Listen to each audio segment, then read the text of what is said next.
Hola chicos y chicas, buenas noches y, y buen lunes.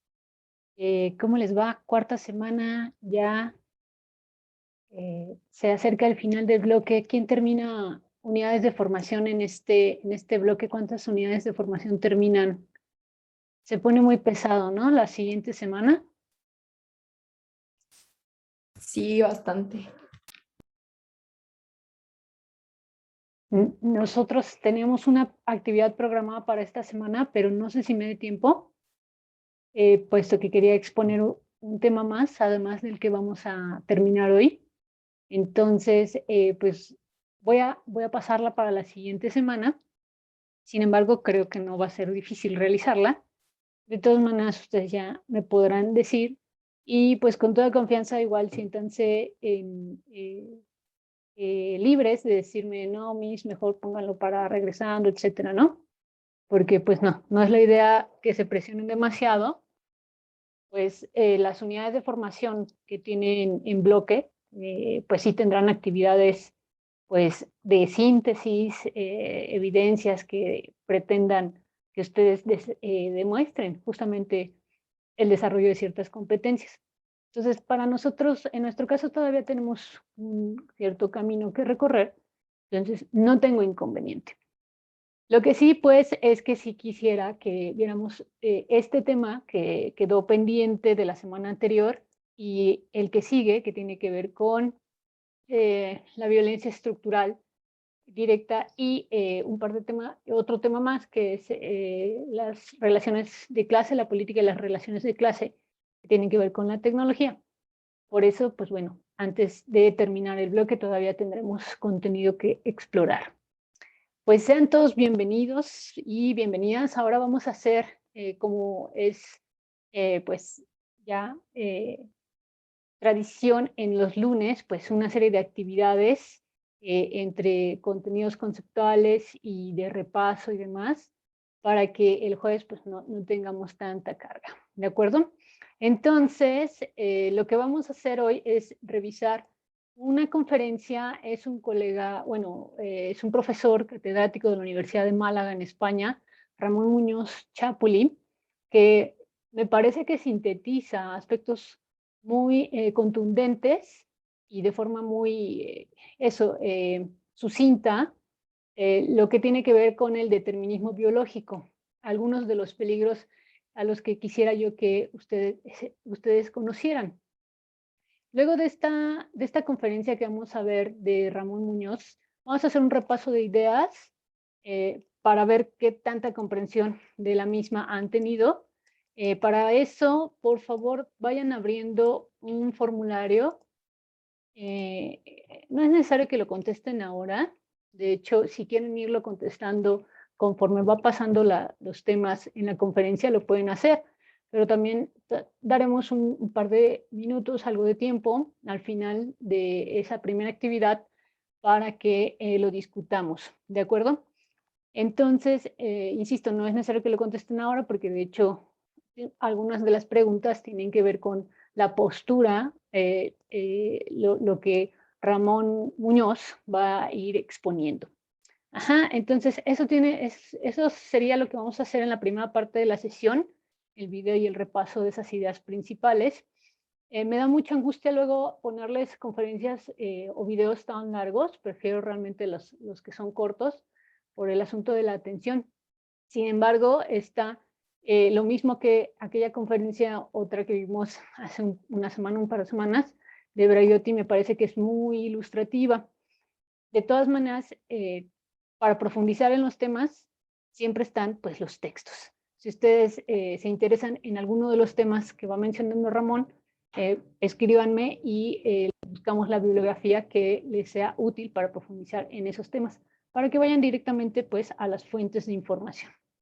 En esta parte, entonces, sí les pido tengan, como siempre, pues algo de beber a la mano, estén en el lugar más cómodo que puedan, lápiz y papel, o bueno, cualquier cosa que utilicen para hacer apuntes, y pues bueno, una disposición relajada para que puedan captar lo que Ramón Muñoz intenta exponernos. Después, Yo no sé cuántos de ustedes, a ver, por favor, alcen así la manita de Zoom, conocen la serie de Rick y Morty.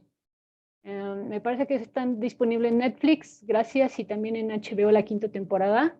Gracias, gracias. Ya son más del 50% de los asistentes.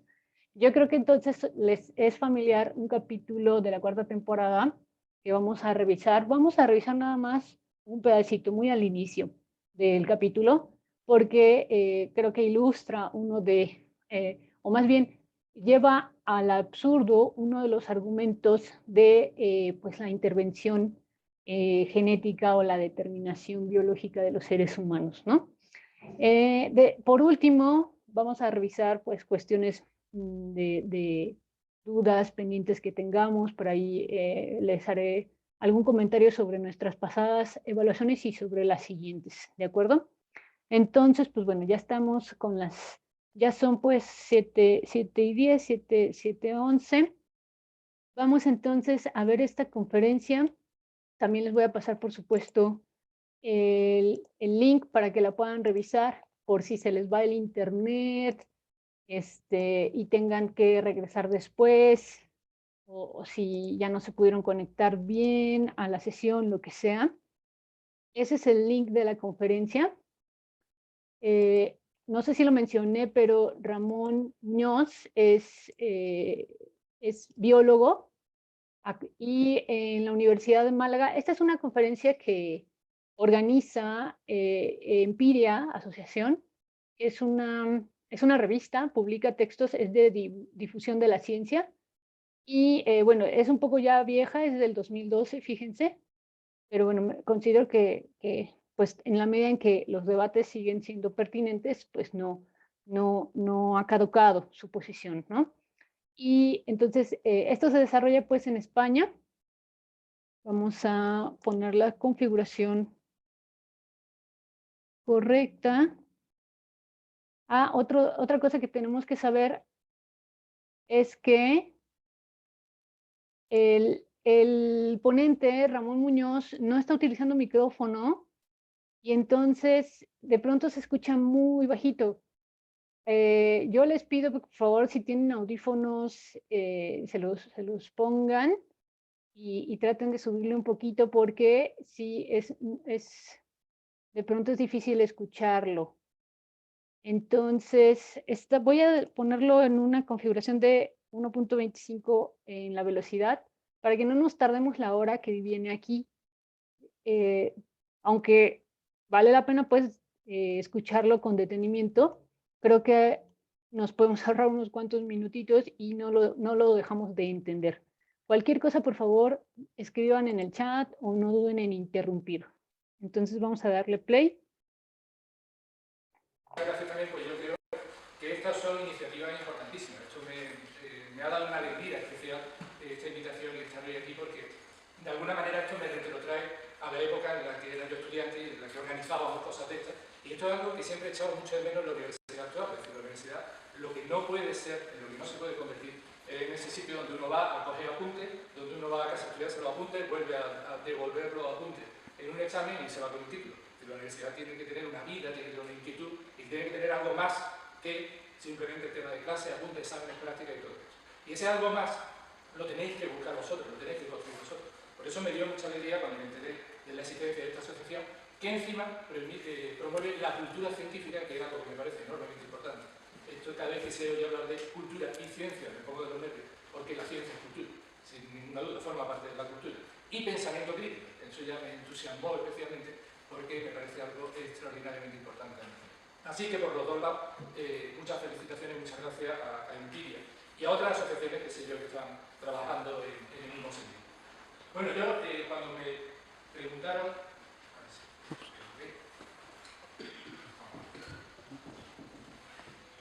El equipo no se ha optimizado, sin optimizar. Bueno, cuando me preguntaron de qué quería hablar y que fuera algo no estrictamente científico, no tenía por qué ser, y relacionado con el pensamiento crítico y relacionado con la cultura científica, dije, hombre, voy a hablar de una cuestión que es poliédrica, tiene muchísimos ámbitos, tiene muchísimas caras. Algunas de ellas, por supuesto, más en la ciencia, determinismo biológico, pero con otra serie de aristas que tocan terrenos de la psicología, de la sociología, de la filosofía, por supuesto, incluso de la teología.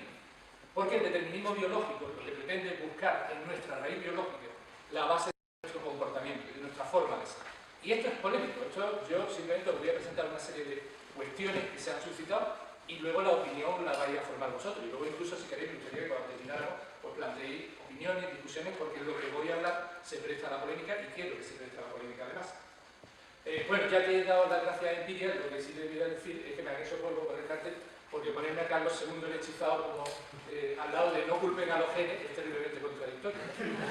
En el caso de Carlos II, eso me chafa completamente el argumento, pero bueno, aún así, en el caso de Carlos II, pues probablemente buena parte sus problemas eran debido a la consanguinidad, no a los genes, sino a la consanguinidad que le trajo con una serie de consecuencias porque derivaron en la extinción de la monarquía de los Austrias en España.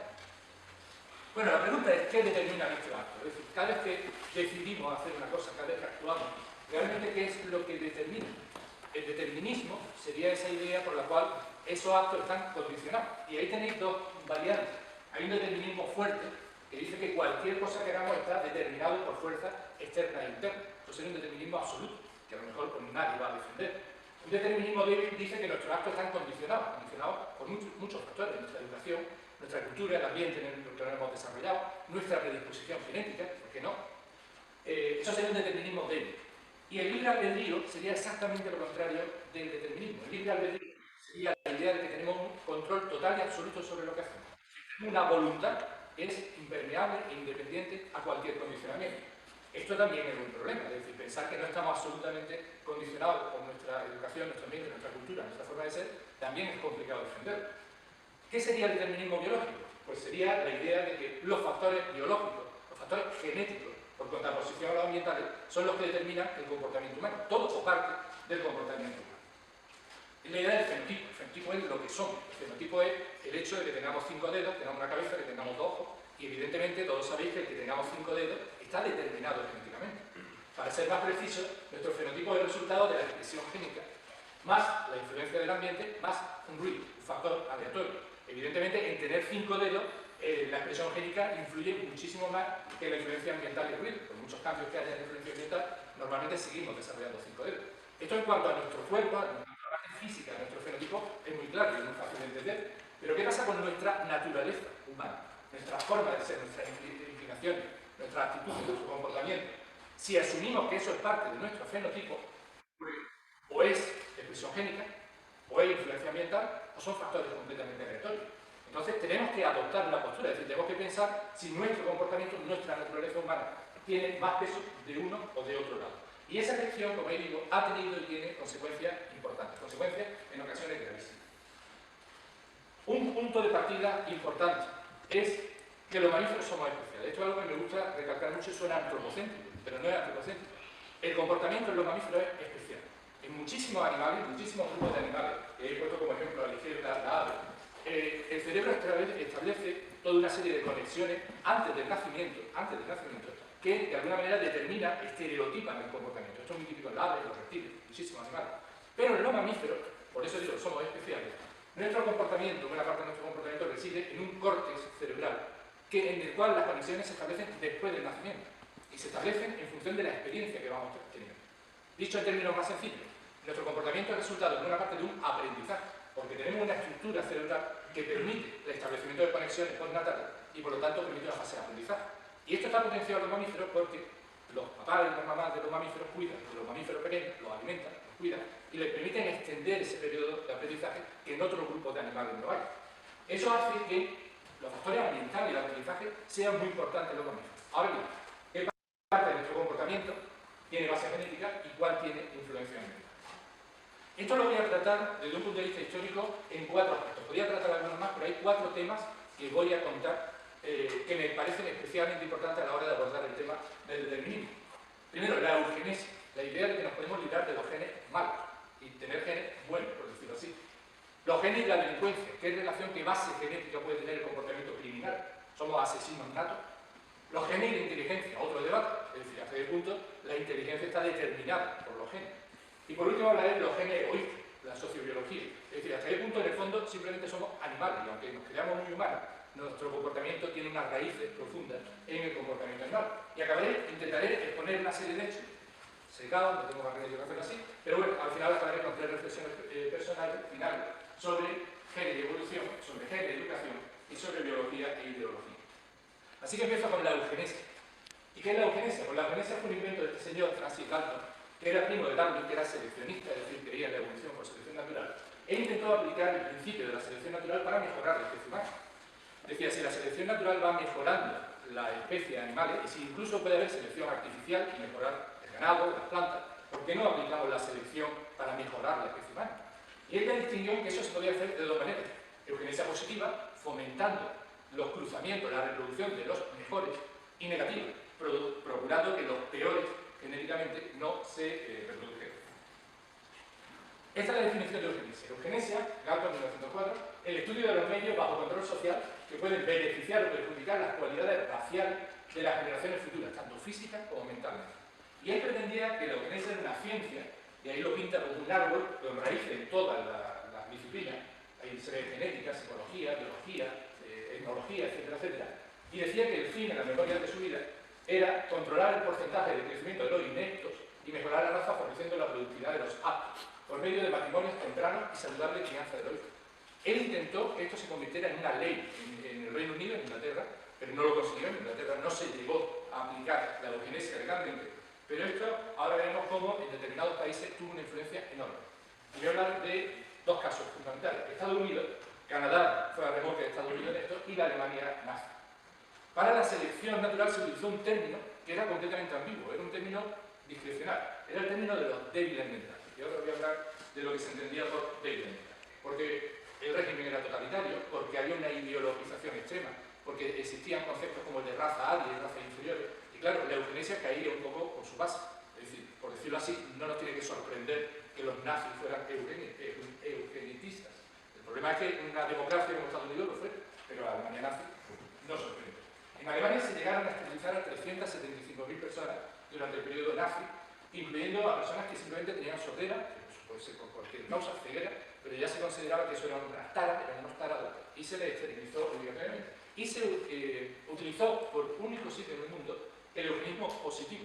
Es decir, la Lebensborn, la fuente de vida, fue una institución fundada por la SS, donde se prestaba ayuda, apoyo a mujeres que habían quedado embarazadas por oficiales de la SS, que eran lógicamente gente muy escogida, siempre y cuando las mujeres pertenecieran, dieran la talla a una raza superior, una raza aria. Entonces no tenían absolutamente ningún problema, les pagaban, les atendían, les pasaban una pensión luego de hijo, porque se entendía que el hijo de un oficial de la SS y una aria pues tenía que ser un ser superior y había que cuidarlo. Entonces, incluso se aplicó esta idea del eugenismo positivo. Pero como digo, Alemania no me interesa. Alemania era una dictadura nazi, y completamente fuera de los patrones de un comportamiento democrático. Me interesa Estados Unidos, porque Estados Unidos era una democracia, y porque la eugenesia llegó a ser ley en Estados Unidos durante muchísimos años. Y uno de los padres de esta idea, que luego se echó atrás de la idea, y de hecho se arrepintió de ella, es este señor, Henry Goddard. Goddard, que se dedicaba a la atención a personas con discapacidad mental, retraso mental, escribió un libro en 1912 que se llamaba La familia Cálica. La familia Cálica era una especie de relato novelado, pero basado en datos reales, de un soldado de la Guerra Civil Norteamericana que había dejado embarazada a una chica de servicio, una criada de su familia, a la que Goddard consideraba débil mental, y luego se había casado y había tenido hijos.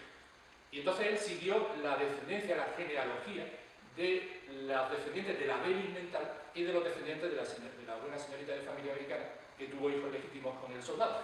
Y entonces llega a la conclusión de que de los 496 descendientes de la mujer normal, entre comillas, no había criminales, pero en los 480 descendientes de la débil mental había 33 inmorales sexuales, 24 alcohólicos, 3 epilépticos y 143 débiles mentales. Evidentemente la conclusión del libro era muy clara: si se hubiera evitado esa reproducción de la débil mental, el Estado se hubiera ahorrado muchísimos problemas en cuanto a delincuencia, en cuanto a mantenimiento de personas que necesitaban atención. Como digo, Goddard, cuando el libro de Goddard, Cálica, se tradujo al alemán en 1933, fue un éxito en la Alemania nazi, y Goddard, cuando vio eso, retrocedió, y de hecho reconoció que el problema probablemente no era genético, sino que el problema era ambiental. Es decir, sencillamente los descendientes del hijo ilegítimo, del hijo bastardo, pues habían creado un ambiente que habían promocionado, digamos, esa criminalidad o esa, si es que existe, debilidad mental. Pero el que sí se tomó el problema en serio fue este señor, Harry Laughlin, que fue durante 29 años director de una oficina del gobierno americano, que era la oficina del registro Eugenio. Harry Laughlin fue el que promovió que los estados del Estados Unidos promulgaran leyes de esterilización forzosa. La primera fue la de Indiana en 1907 y, como contaré ahora a continuación, a partir de 1927 estas leyes se planteó un recurso de inconstitucionalidad y el Tribunal Supremo de Estados Unidos las declaró constitucionales.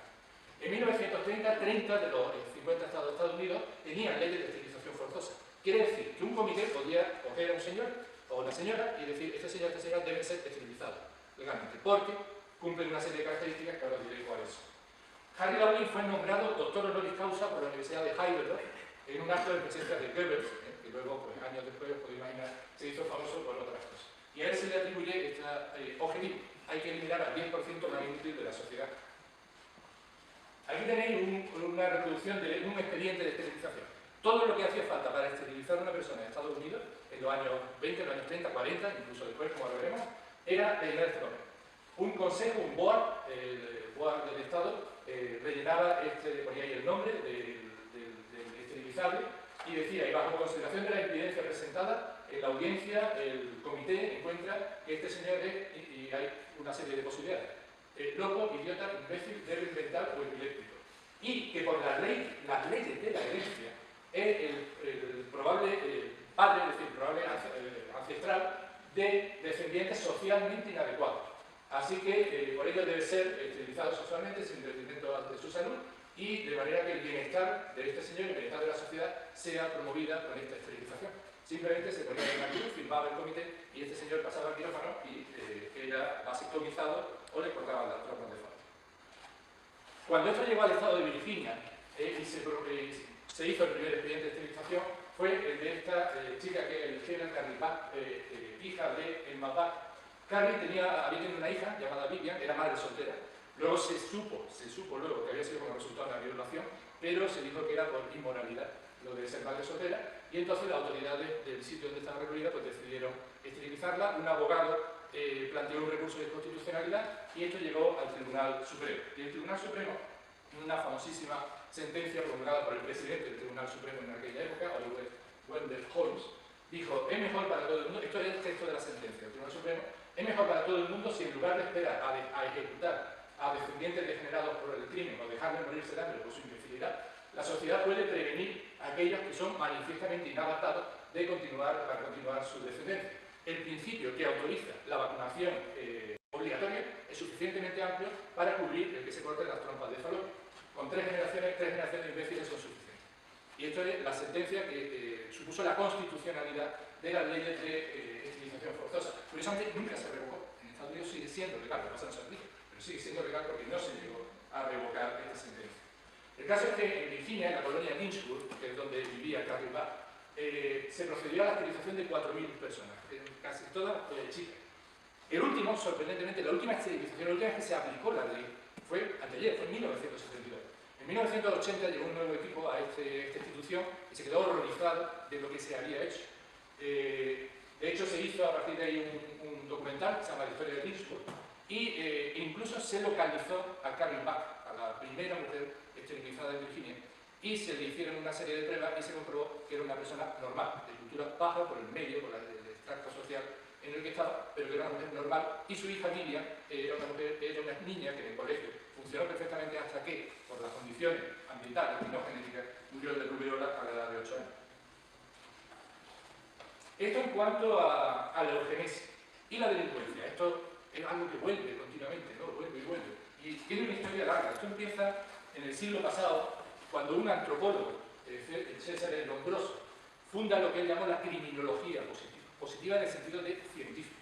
Él quería dotar al estudio del crimen de un fundamento científico biológico. Él era un convencido del darwinismo y sobre todo de la versión hegeliana del darwinismo. Esa versión que dice que la evolución consiste en ir añadiendo capas, estratos, a lo largo del tiempo.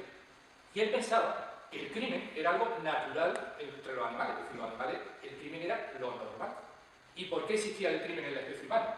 Decía, bueno, en parte puede ser por codicia, puede ser por celo, pero un 40% de los crímenes son problemas evolutivos. Es decir, simplemente el criminal no se ha desarrollado, ha evolucionado lo suficiente, pero se mantiene en una etapa, en un estadio, digamos, semi-animal.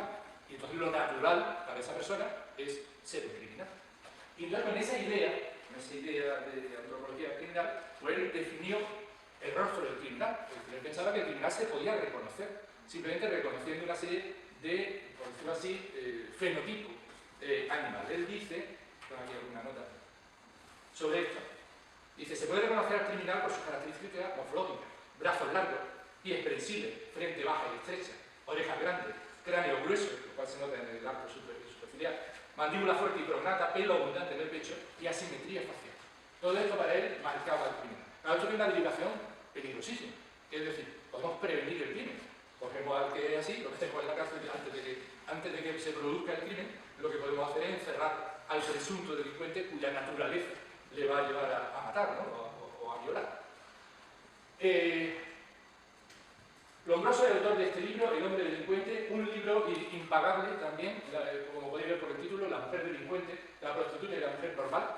Él se saca de la manga el tema de que la mujer también está evolutivamente en un estado por debajo del hombre y aduce para esto la menor sensibilidad que según él tiene la mujer con respecto al hombre. Pueden sentir menos pena, tienen menos sentimientos, y esto es porque son más animales, ¿no? Dice, lo que pasa es que, claro, ellos tienen más la prostitución que al crimen, ¿no? Porque moralmente, pues, de hecho se decía,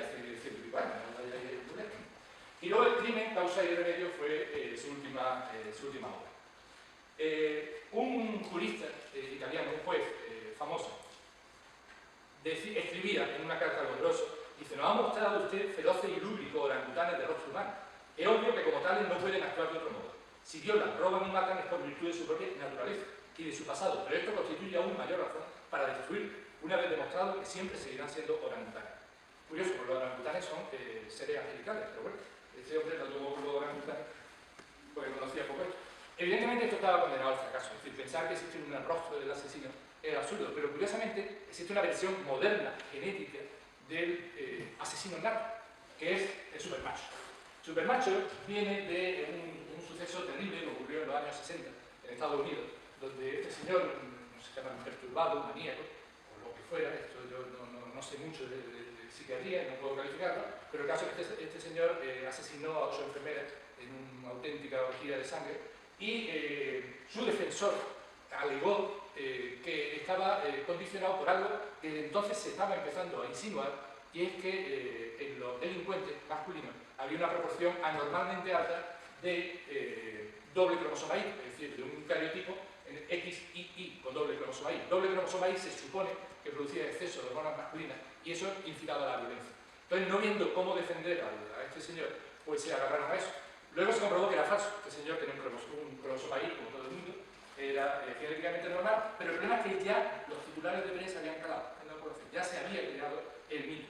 De hecho, estudios posteriores demostraron que era falso, esto se había publicado en la revista Nature, en la revista Lancet, pero luego que la proporción de cariotipo XY era mayor en población penitenciaria que en población general, luego posteriores estudios se han dicho que no, que la proporción de XY es la misma, ¿no? Esos estudios estaban cerrados, pero ya se había creado el mito del supermacho. Ahí tenéis, por ejemplo, la película Alien 3, a mí me gusta mucho el cine y me gusta mucho la referencia cinematográfica, y Alien 3, pues la acción se desarrolla en una colonia penitenciaria para supermachos, que por supuesto, como se da por hecho en la película, pues son personas violentas y agresivas. Y ahí tenéis un folletito que se entrega a los padres que descubren que su hijo es XY para tranquilizarlo, para decirle que no pasa nada, que no van a tener un criminal, simplemente un chico porque va a ser más alto de lo normal, es le pega más de lo normal y poco. Esto, hablando de las películas, es curioso cómo en las películas se trata el tema de la base, si no genética, sí conductual o incluso neurofisiológica de la violencia, ¿no? Ahí hay dos extraordinarias películas, como La naranja mecánica. En La naranja mecánica, la extrema violencia del protagonista se trata de una manera conductista, a base de descarga eléctrica y condicionamiento tipo Skinner. Y en el caso de alguien goloso herido del cuco, con una operación quirúrgica, la lobotomía prefrontal, que supuestamente elimina el comportamiento antisocial, dando a entender que el comportamiento antisocial puede tener una base puramente neurobiológica. Y más reciente todavía, en 1995, se celebró en Londres un simposio que se había intentado celebrar en Estados Unidos y había originado una polémica bastante fuerte, y de hecho por eso se trasladó a Reino Unido, un simposio en CIBA sobre genética del comportamiento criminal y antisocial. Es decir, lo mismo que pretendía Lombroso, es decir, cuál es la base genética del comportamiento criminal, ¿no? Allí había, por ejemplo, en la comunicación de Sir Michael Rutherford, conceptos de comportamiento antisocial, su causa y su influencia genética, o algo que hizo bastante ruido también Maxson, que era la búsqueda de genes candidatos en ratones como modelo potenciales animales de la agresión humana. Es decir, intentar buscar en modelos animales de la agresión humana, como si la agresión humana se explicara de la misma manera que los ratones por determinadas variantes genéticas. Ahí tenéis una comunicación de ese congreso, ¿no? Análisis directo de genes candidatos en comportamiento impulsivo. Habla de comportamiento impulsivo, pero mirad la conclusión, ¿no? Primero el antecedente y luego la conclusión. El antecedente. La heredabilidad, estudios de heredabilidad muestran que diferencias individuales en la predisposición a comportamiento antisocial son transmitidos verticalmente en familias por mecanismos genéticos. Eso es mucho decir. Es decir, están dando por hecho algo que es mucho decir, que el comportamiento antisocial se transmite de padre a hijo por mecanismos genéticos. ¿Cómo se separa el mecanismo genético y el mecanismo ambiental? Es decir, ¿cómo sabes que el hijo antisocial lo es? Porque se cría en un ambiente donde hay problemas por un padre antisocial. Esto es muy difícil, mucho hablar de decir que es por cuestiones genéticas. Y termina diciendo, el escenario está dispuesto para identificar la significación fenotípica de esto y otras variantes genéticas. Ha hablado de variantes genéticas de receptores de dopamina y de oxitocina y otros, que pueden ser relevantes como genes candidatos para el comportamiento antisocial y la diferencia de comportamiento relacional. Ahí tenéis algunos candidatos, genes candidatos, ¿no?, para el criminal. La monoaminoxidasa, deficiencia de serotonina, otra vez el supermacho, un exceso de testosterona, parece que conduce al crimen. Variantes de receptores de hormona tiroidea, receptores de dopamina, serotonina y la hipoglucemia. Genes e inteligencia, la base genética del cociente de inteligencia. Otro tema en el cual se le echa la culpa a los genes. Y todo esto parte del uso de los famosos test de inteligencia, todos vosotros habéis pasado por alguno de estos, que fueron creados para algo completamente diferente que es para lo que se utiliza. Se utilizan, en teoría, para medir la inteligencia. No se crearon para eso. Alfred Binet creó estos test para comprobar aptitudes y detectar retrasos en los niños. Es decir, lo que le preocupaba a Binet es que determinadas, digamos, discapacidades, determinados retrasos, no fueran detectados a tiempo por los maestros. Pero esa era la idea de los test de inteligencia. Y él negaba que eso sirviera para medir la cantidad de inteligencia, que es como se utiliza. Los test de inteligencia fueron acogidos con entusiasmo en los Estados Unidos y se aplicaron de una manera sistemática en el control de la inmigración. Es decir, cuando llegaban a la isla de Ellis, los inmigrantes en los barcos, lo primero que hacían era hacer una serie de pruebas y entre ellos un test de inteligencia. Les ponían el test de inteligencia delante y entonces los test de inteligencia pues, mostraban diferencias entre grupos sociales. De hecho, si os fijáis ahí, holandeses, daneses, escoceses, alemanes y suecos están en la parte de arriba y en la parte de abajo, no hay españoles, pero hubieran estado, están los rusos, los italianos y los polacos, también los griegos y los turcos. Es decir, ellos pretendían que realmente los inmigrantes y inmigrantes venían con más inteligencia y con menos inteligencia, lo cual, como veremos ahora en la cita que voy a leer, tampoco era malo del todo. El caso es que estos resultados de la aplicación de los test de inteligencia se utilizaron en la Ley de Inmigración de 1924, cuando se reguló la inmigración en Estados Unidos, para establecer un sistema de cuotas por países. El sistema de cuotas tenía en cuenta los países con, entre comillas, más inteligencia o menos inteligencia. Según Louis Terman, que fue uno de los que introdujeron el test de Binet en Estados Unidos, los resultados demuestran que la baja inteligencia es muy común entre familias hispano-indias y mexicanas del suroeste y también entre los negros. Su torpeza parece ser racial, o por lo menos inherente en la raíz de las familias de las que provienen. Los niños de este grupo deberían ser segregados en clases especiales. No son capaces de dominar las abstracciones, pero a menudo pueden convertirse en trabajadores eficaces. Es importante que la falta de inteligencia no es mala nota. No hay posibilidad por ahora de convencer a la sociedad de que no se les debería permitir reproducirse. Eso es lo que le gustaría, probablemente. Aunque desde un punto de vista eugenésico, constituyen un problema grave debido a su nivel de reproducción inusualmente prolífico. Es decir, hay un problema con la inmigración. Esto en cuanto al Estados Unidos y la inmigración. Una persona que estudió de una manera sistemática, masiva, y aplicó al grupo social el test de inteligencia fue este señor, Cyril Butt. Butt fue psicólogo, fue educador, trabajó en cuestiones de educación y era un entusiasta de pasar el test de inteligencia a todos los grupos sociales. Y llegó a la conclusión de que irrefutablemente los hombres son más inteligentes que las mujeres, por supuesto, los cristianos son más inteligentes que los judíos, los ingleses más que los irlandeses, los ingleses de clase alta más que los de clase baja, etc. Por supuesto, él era hombre, era cristiano, era inglés y era de clase alta. O sea, se quedaba siempre en el sitio adecuado. La polémica con Cyril Bark fue que, claro, el gran problema era el ambiente o los genes. Porque, claro, pues a lo mejor los irlandeses o a lo mejor las mujeres pues estaban en un ambiente que no propiciaba el desarrollo de capacidades para resolver de inteligencia. Y eso era ambiental, eso no era genético. Entonces, como él estaba empeñado en que aquello debía ser genético, comenzó a hacer una serie de estudios en gemelos idénticos, genéticamente idénticos, criados juntos y criados separados. Pues decía, ahí tengo yo la evidencia. Dos gemelos genéticamente idénticos en ambientes separados deberían tener mucha correlación en su resultado de inteligencia si le responden los genes. En cambio, un hijo adoptado y otro no adoptado, o dos hijos adoptados, que se crían en un mismo ambiente, deberían tener resultados diferentes, puesto que sus genes son diferentes. Hizo estos estudios con gemelos idénticos, los publicó. Los resultados fundamentalmente reforzaban su idea de que la inteligencia tenía una base genética, pero después de su muerte, cuando se empezaron a revisar papeles, pues se vio que buena parte de aquellos gemelos idénticos era muy difícil conseguir, porque pensar, ¿cuántos casos conocéis vosotros de gemelos idénticos criados aparte? Eso no es fácil de encontrar. Bueno, pues como no era fácil de encontrar, se lo inventó. Parece ser que parte de sus resultados estaban inventados, y además se inventó no ya a sus sujetos de experimentación, sino a sus colaboradores científicos. Sus colaboradores eran Margaret Howard y J. Conway, simplemente no existían, eran tan fraudulentos y tan imaginarios como parte de sus estudios. Esto fue un auténtico escándalo que sigue todavía se están publicando artículos defendiendo y atacando. Yo lo digo porque esto, por ejemplo, esto que estoy contando sale de la Enciclopedia Británica, que es bastante serio, sino un panfleto, y en la Enciclopedia Británica se señala que muy probablemente parte de sus estudios sobre gemelos pues, fueran fraudulentos. Pero más todavía, más reciente todavía, este libro se publicó en 1994, La curva de Bell. La curva de Bell, es decir, la campana, lo que llamamos la campana de Gauss, se subtitula el libro Inteligencia y estructura de clase en la vida americana. Se supone que la inteligencia se distribuye de acuerdo con una campana, una curva normal, con un pico arriba, un pico abajo. Fijaros cómo hay una serie de colores. Esos colores representan grupos sociales. Lo que dicen Hensley y Murray es que los grupos sociales no están distribuidos por igual en la campana. En la parte de allá, de los listos, están los WASP, los anglosajones blancos.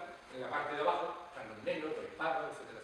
Entonces dice que entre el 40 y el 80% de la inteligencia es genética y heredable, que el coeficiente de inteligencia se correlaciona con el éxito escolar, laboral y los ingresos.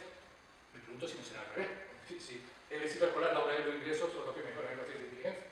Y que la diferencia de 15 puntos entre blanco, europeo y afroamericano es probablemente genética. Y concluyen que es tirar el dinero, hacer programas de apoyo a sectores marginales de la sociedad porque no van a aprovechar nada. Eso es algo que también decía Cyril Barr. Cyril Barr decía, se me olvidó decirlo antes, la capacidad limita el contenido. Es imposible que una jarra de una pinta contenga más de una pinta. Es igualmente imposible que los logros educativos de un niño se eleven más allá de lo que su capacidad educativa permite. Luego, apoyar a niños con problemas educativos porque están en la parte de abajo de la curva no sirve para nada, porque la genética manda y la genética hereda. Más todavía, otro libro de 2002, El cociente de inteligencia y la riqueza de las naciones. Es lo mismo, el mismo truco. Se hace una correlación entre el cociente de inteligencia y el Producto Interior Bruto.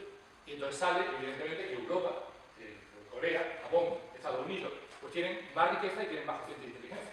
Mientras que Kenia, Angola, Tanzania, Etiopía, tienen menos cociente de inteligencia y tienen menos riqueza. Luego, la falta de riqueza es porque no hay más inteligencia. Esa es la conclusión que pretenden imponer. Es evidente que las diferencias en el cociente de inteligencia medidas con el test de Wiener, de Stanford-Wiener, tienen un componente genético de memoria. Fijaros, esas correlaciones de la izquierda son las que esperaríamos si estos son casos de lo mismo, adoptados, hermanos, gemelos idénticos juntos, gemelos idénticos separados. A la izquierda es la predicción de una base genética. A la derecha es lo que realmente se observa. Es parecido, pero no es lo mismo. Es decir, hay una base genética y hay una base ambiental en la capacidad de resolver test de inteligencia. La pregunta es, ¿qué es lo que mide un test de inteligencia? Es decir, ¿realmente estamos midiendo inteligencia? Porque hay muchos tipos de inteligencia, ¿no? Inteligencia lingüística, lógico-matemática, interpersonal, artística, musical, cinestésica. Ahora se habla de inteligencia emocional. Es decir, ¿qué es la inteligencia? Al final, la inteligencia es capacidad de resolver problemas. El problema es cómo se mide la inteligencia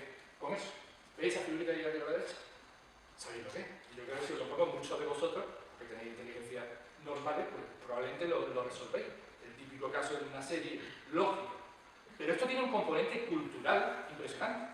Imaginar un inmigrante polaco que llega a la isla de Elba en 1916, que no sabe hablar inglés y que le ponen eso delante.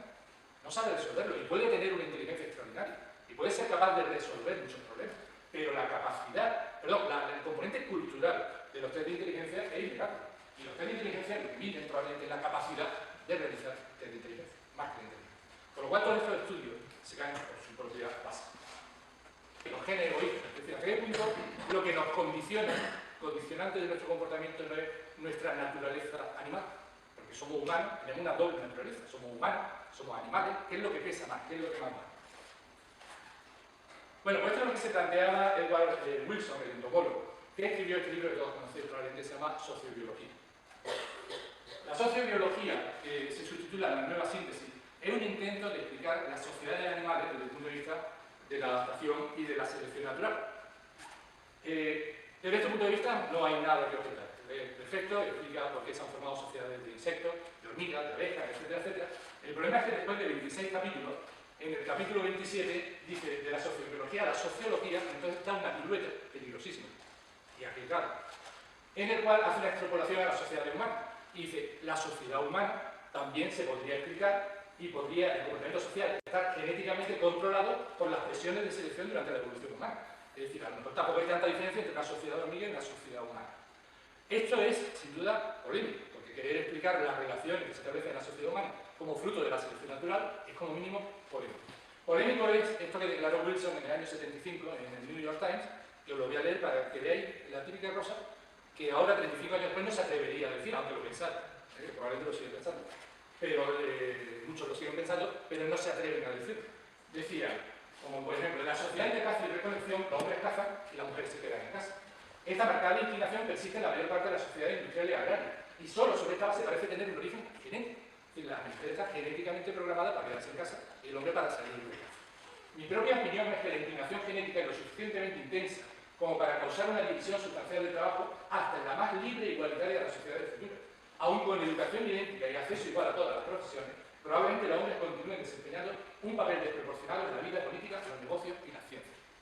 Esto, como digo, ahora no se atreve nadie a decirlo. El problema es que algunos lo piensan todavía. Pero da cuenta cómo, independientemente ya del tema de género, se busca esa raíz genética, esa raíz animal establecida por la selección natural para explicar una característica, una peculiaridad de la sociedad. Hay argumentos similares en el gen egoísta, que también conocéis todos, de Richard Dawkins, ¿no? Esa idea de que realmente los individuos somos aparatos, robots, controlados por los genes y lo único que hacemos es satisfacer esa necesidad de los genes de perpetuarse. Es decir, los genes lo que quieren es perpetuarse, luchan por la supervivencia y nos ponen a nosotros a trabajar para eso. Y cuando nosotros pensamos que estamos haciendo cosas en nuestro beneficio, pues estamos haciendo cosas en beneficio de nuestros genes, porque son muy egoístas. Bueno, no voy a leer la cita, pero más o menos en este sentido. Sí me gusta la frase de Samuel Butler, un extraordinario escritor inglés del siglo XVIII, que dice: la gallina es el instrumento que se sirve el huevo para producir otro huevo. Fijaros hasta qué punto llega esto, hasta qué punto demencial llega esto. Que le preguntan a Dawkins, bueno, vamos a ver, si nuestro comportamiento está al servicio de la propagación de nuestros genes, ¿por qué adoptamos niños? ¿Y por qué criamos niños en adopción, ponemos niños en adopción de una manera altruista, cuando estamos beneficiando genes que no son los nuestros? Respuesta de Dawkins: en la mayoría de los casos, probablemente deberíamos considerar la adopción, que puede parecer enternecedora, como un tiro equivocado. Esto es así porque la generosa hembra no le hace ningún bien a sus propios genes cuidando al huérfano. Está desperdiciando tiempo y energía que podría estar invirtiendo en la vida de su propio parentesco, especialmente su posible futuro hijo. Probablemente es un error que resulta ser demasiado raro como para que la selección natural se haya preocupado de cambiar la regla, haciendo el instinto maternal más selectivo. Esto me asombra, esto me deja completamente alucinado, porque dice, claro, es que los comportamientos humanos se encarga la selección natural de moderarlo, y cuando encontramos comportamiento humano altruista, esto es un error. Esto es, la selección natural estaba mirando por otro lado. Claro, esto es tan raro que no ha dado tiempo a la selección natural a darse cuenta y a eliminar ese comportamiento altruista, generoso del carácter. Al final hay un comentario sobre eso. Fijaros los excesos a los que lleva esto. La idea de que realmente somos máquinas en manos de nuestros genes, pues ha llevado a proponer, por ejemplo, a explicar que el hombre sea promiscuo y la mujer no. Pues claro, el hombre promiscuo está dispersando sus genes. La mujer no hace nada siendo promiscua, no dispersa sus genes, en absoluto. Lo combina con otro, pero no, entonces no le sirve para nada. Entonces, ¿qué quiere la mujer? Seguridad, cuidado, dinero, porque eso aumenta la capacidad de supervivencia de su hijo. Esta es la idea de que el comportamiento diferencial que puede haber en cuanto a sexualidad en hombres y mujeres puede estar condicionado genéticamente. Y el extremo ya exagerado de todo esto es este libro, Violación, las bases biológicas de la coacción sexual, donde dicen que la violación es una estrategia adaptativa. Es decir, simplemente la violación obedece a un impulso que tiene el hombre de expresar su género, no es otra cosa. Yo creo que no merece el tema más comentarios, pero que esto se publica, es un libro que se publicó en el año 2000. Termino con 3 reflexiones, género y evolución. Hay una cosa que me sorprende en todo esto, cuando hablamos de evolución con personas que pertenecen, digamos, a la parte de ciencias sociales, incluso muchos de los que he hablado, Dawkins, por ejemplo, en el campo de la biología. Y esa idea de que el modelo de evolución que se cita es siempre el modelo típicamente darwinista, que como digo ahí, probablemente ni el propio Darwin lo hubiera suscrito. Es decir, que la evolución se explica por selección, los comportamientos que se imponen son comportamientos que se imponen por selección y que los genes pues, codifican caracteres. Y codifican caracteres morfológicos, codifican caracteres de comportamiento. Y esto no es así, simplemente no es así. Y las nuevas tendencias en teoría de la evolución muestran lo contrario. Esto es muy largo, esto daría para otra conferencia, pero hoy día sabemos que la selección natural no crea novedades evolutivas. La selección natural puede afinar, puede ajustar, pero realmente el fenotipo es el resultado de un proceso complejo de construcción a lo largo del desarrollo, gobernado por interacciones complejas entre un número limitado de genes. Es decir, ahí la selección natural en la creación de novedades tiene muy poco. Es decir, cuando la selección natural parece que es la que manda en todo, hasta en la selección de nuestro comportamiento. Y en general no existe el gen T, no existe el gen de la delincuencia, no existe el gen de la violencia, porque los genes lo que hacen es construir nuestro organismo y nosotros. Hasta Dostoyevsky, que fue uno de los autores de la teoría sintética de la evolución, afirmaba que la evolución cultural tenía una dinámica propia diferente a la evolución biológica. Es decir, la cultura es un instrumento de adaptación mucho más eficaz que la evolución biológica, porque es más rápido. Los cambios de la cultura se transmiten a cualquiera, independientemente del parentesco biológico. Es decir, la evolución cultural y la cultura como parte de nuestra naturaleza humana no responde a las leyes de la selección natural. Género y educación. Todavía seguimos enseñando la ley de Mendel. Me parece muy bien que se enseñe la ley de Mendel, por supuesto, me parece fantástico. Pero ¿hasta qué punto transmiten a la persona que se educa con las leyes de Mendel esa idea de que existe el gen del guisante verde y del guisante amarillo? Esa idea del gen del rugoso y liso. Si al final, como decía antes, lo que tenemos es una red de genes, una red de interacciones, y somos resultados de esa red de interacciones. Está muy bien que se explique la ley de Mendel, pero hay que explicar también que las cosas son muchísimo más complicadas. Y los medios de comunicación que también educan insisten en todo. Hablaba antes de Stephen Maxson, esto salía en el suplemento de salud del mundo. Stephen Maxson posee ratones cuya peregrinancia reside en un cromosoma ahí especial. Si los animales pueden distinguirse genéticamente en cuanto a su propensión a la violencia, ¿por qué no piensan lo mismo los humanos? Y yo digo, ¿por qué sí? Es decir, ¿por qué dar ese salto a los humanos? Se dan con una alegría para generar titulares de prensa tremenda. Y eso, pues, a un paso del banco de esperma, ¿no? El banco de esperma del premio Nobel.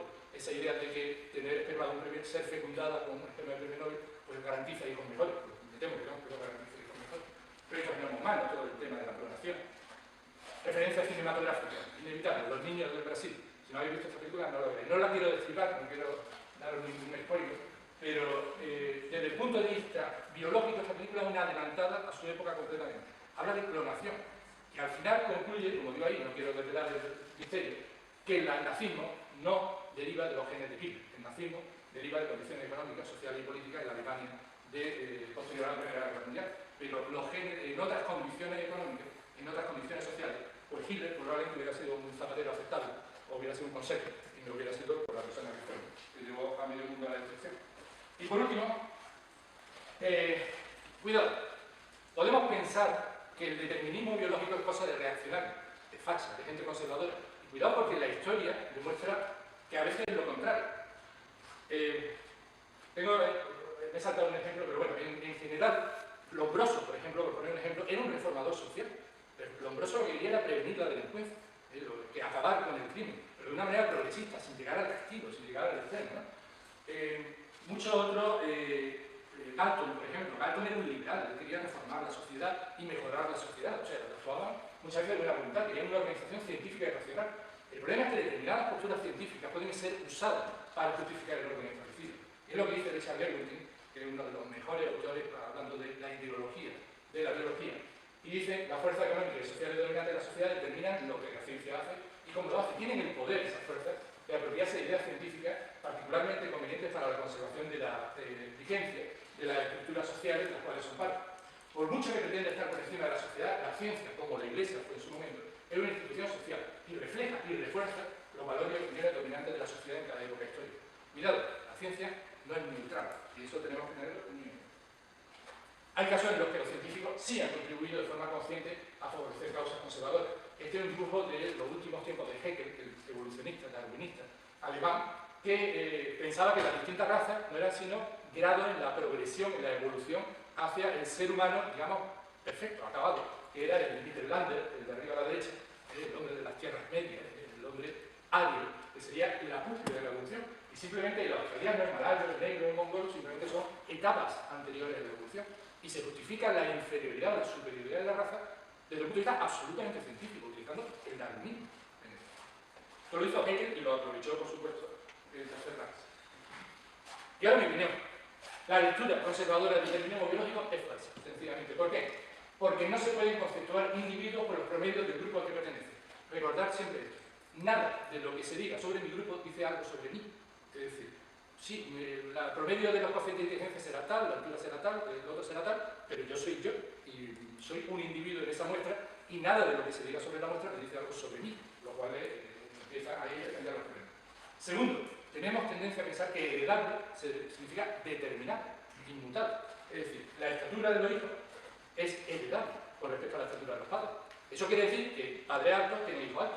Lo que no quiere decir es que eso no se pueda cambiar. Como podéis ver ahí, la correlación A está hecha en una población donde las condiciones higiénicas y la alimentación de los hijos es superior a la que ocurre en B. Es decir, con una alimentación adecuada, los hijos pueden tener una altura mayor, independientemente de que los padres sean más altos o menores. Por lo tanto, el determinismo no es fatalismo, no es inevitabilidad. E incluso el carácter innato de determinados aspectos de la naturaleza humana, si es que existe, no relevaría de la responsabilidad social de promover el máximo desarrollo de capacidades e iguales oportunidades. Es decir, aunque hubiera un componente genético en la inteligencia, por ejemplo, en la capacidad educativa, eso no significa que no haya igualdad de oportunidades para todos y que no se haya que promover el máximo desarrollo de esas capacidades para todos. Y ahora vuelvo a la cosa del revés. El determinismo biológico nos ha revelado poco de la naturaleza humana, pero sí nos ha revelado mucho de una concepción de la sociedad humana. Por ejemplo, fijaros lo fácil que calan el determinismo biológico los valores basados en el egoísmo y la competitividad. Es decir, Richard Dawkins habla del gen egoísta.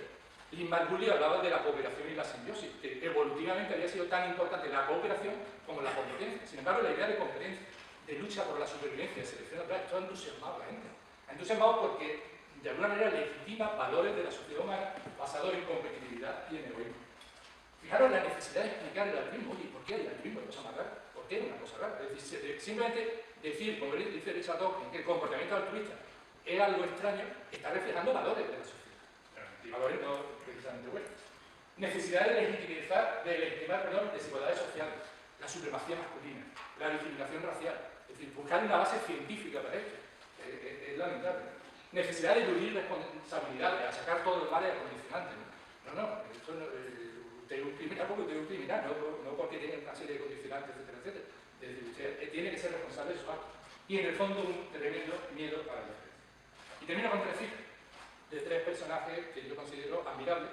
El primero es John Stuart Mill, que escribió un ensayo llamado Sobre la libertad, que os recomiendo también, cuando el liberalismo tenía un significado que no tiene ahora el liberalismo es una cosa completamente diferente, pero Stuart Mill, en los tiempos de Stuart Mill, el liberalismo era algo realmente importante y valioso. Y Stuart Mill decía, al respecto, que de todos los modos vulgares de huir y tomar en consideración los efectos de la influencia social y moral sobre la mente humana, el más vulgar consiste en atribuir las diversidades de la conducta y del carácter a atributos naturales intrínsecos, es decir, al determinismo biológico. La frase de Simone de Beauvoir es fabulosa, esto es de cabecera de la cara. Nous sommes l'être dont l'être est de n'être pas, es decir, somos el ser cuyo ser es no ser. Esto se explica de la siguiente manera: somos el ser cuya esencia, cuyo ser consiste en no tener esencia. Este es el postulado fundamental de lo que se llamó el existencialismo. El existencialismo es la idea de que no tenemos esencia, tenemos existencia. Y nuestra existencia, nuestra esencia, la construimos con nuestro acto. Y tenemos una libertad absoluta de decidir. Y eso nos causa angustia, nos causa la conciencia de una enorme responsabilidad ante nuestro acto. Pero es así. Es decir, nuestro ser consiste en no tener esencia y estar menos obligados a lo largo de nuestra vida a construir esa esencia. Y por último, a quien le debo toda esta charla y la idea de esta charla, y que ha sido mi gurú personal, y si no habéis leído obra suya, ya estáis tardando en leerla, sobre todo los que estáis en el ámbito de la biología, que es Stephen Gould. Stephen Gould, buena parte de las cosas que de las ideas y de los temas que sacaba para charlas, vienen en su libro La falsa medida del hombre, y en ese libro, en el prólogo de ese libro, dice esto, que yo creo que debe ser el mensaje que me gustaría dejar al final. Somos a la vez semejantes y diferentes de los demás animales. En tiempos de Darwin, la afirmación de nuestra similitud rompió con siglos de superstición, pero hoy en día podemos vernos obligados a subrayar nuestra diferencia como animales flexibles con un vasto horizonte de comportamiento potencial. Nuestra naturaleza biológica no se interpone en el camino de la reforma social. Y nada, muchísimas gracias por haber estado atentos a pesar de todo.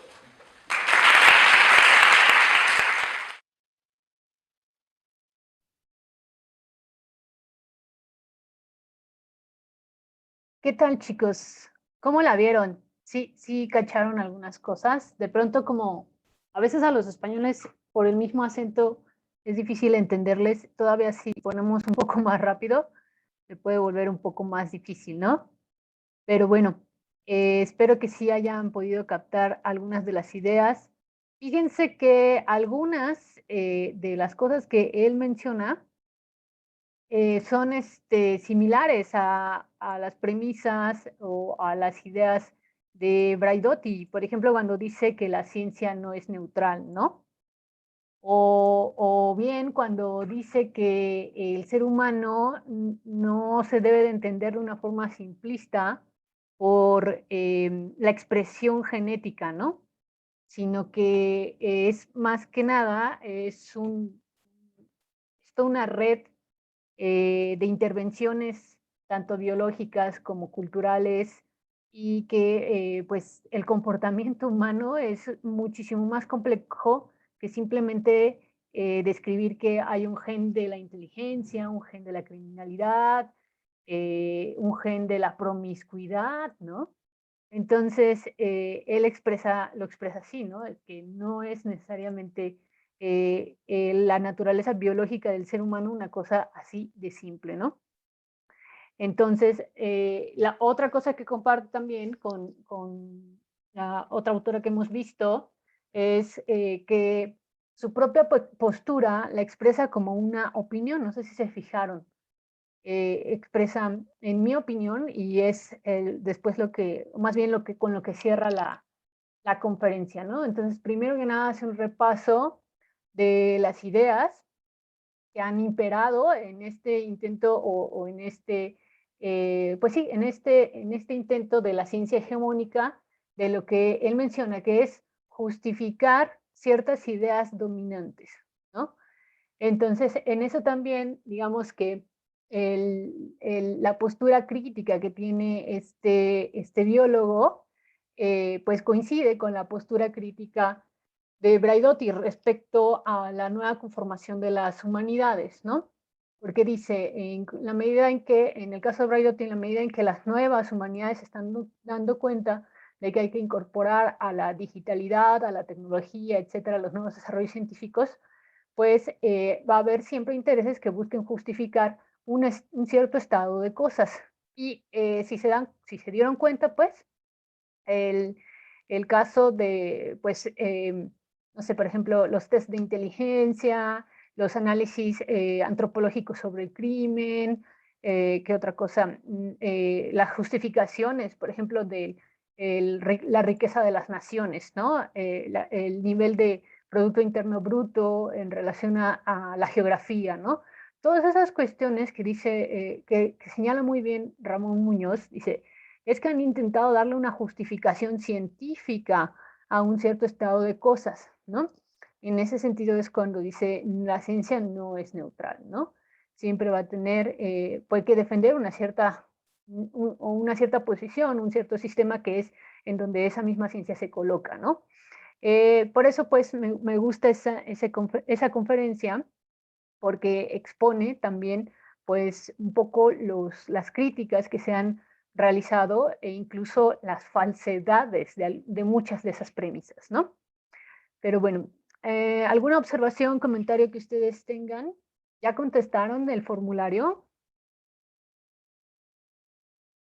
¿En eso están ahora en este instante? Es que, bueno, personalmente se me hace, o sea, sí siento que está un poco complicado, porque, sobre todo por esta parte, que no le podemos seguir muy bien el hilo. Ok, ajá. Podemos irlas viendo una a una si quieren y lo vamos con- Miss, conversando nada entre más creo todos. que puedo quitarlo de optimizar video, que no se ve nada en la pantalla, por favor. Gracias, siempre lo olvido. Vamos a ver.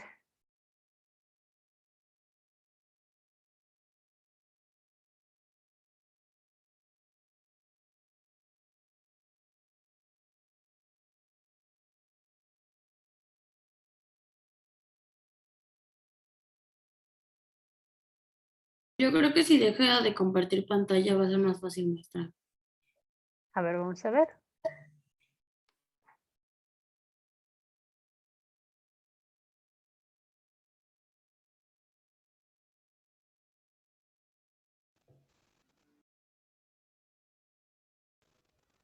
O, maestra, ¿quieres que comparta?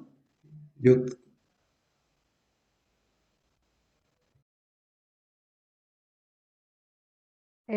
La pregunta es si ya pudieron responder el formulario.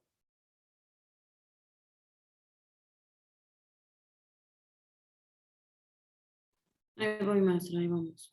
Okidoki. Podemos ver una previsualización. Un segundo y lo proyectamos.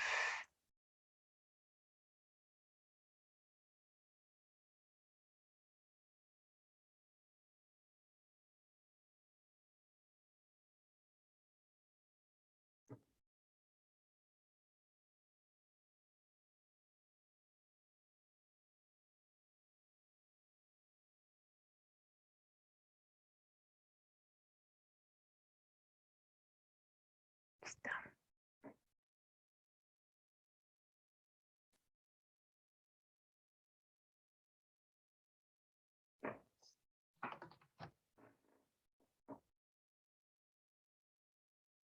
Si quieren, vamos a hacer el ejercicio de ir respondiendo una a una. De todas maneras, cada quien también respóndalo de manera individual. Y entonces, así una a una con las preguntas acá, pues podemos ir viendo quién cachó la idea específicamente de esa y así lo respondemos colaborativamente. ¿De acuerdo? Entonces, en la primera de ellas, por ejemplo, esta es más o menos clara desde el inicio. El hecho o la afirmación, nuestras acciones están condicionadas, pero tenemos control y responsabilidad sobre ellas. ¿A qué se está refiriendo? ¿Al evolucionismo social? ¿A la eugenesia? ¿A un determinismo fuerte o a un determinismo débil? El determinismo débil. Correcto, es un determinismo débil porque reconoce que sí hay factores internos y externos, y los internos serían precisamente pues los genes y los externos serían el ambiente que nos determinan, ¿no? Pero también hay una parte pues que digamos un margen de acción, ¿no? Una parte en la que tenemos una decisión, ¿no? La siguiente, gracias Enrique. Para el ponente, la naturaleza humana está en el fenotipo. Eso es falso, a veces puede ser cierto, es verdadero. ¿Ustedes qué creen?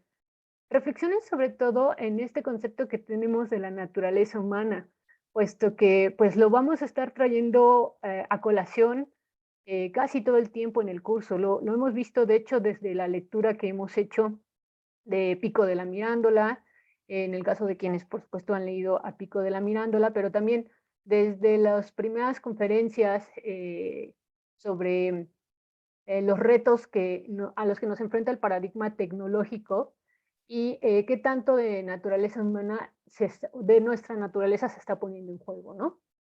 Entonces, para Ramón Muñoz, el fenotipo sería la expresión de la naturaleza humana.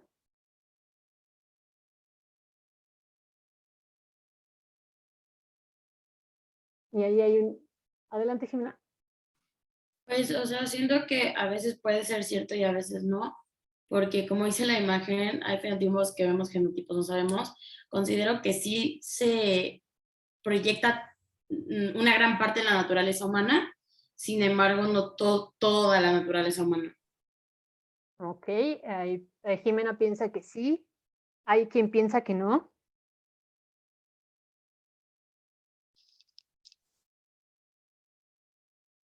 Yo la verdad no pude entender muy bien ese punto del ponente a la hora de la exposición. La tengo en vacío. Ok, ¿tenemos claro la diferencia entre el fenotipo y el genotipo?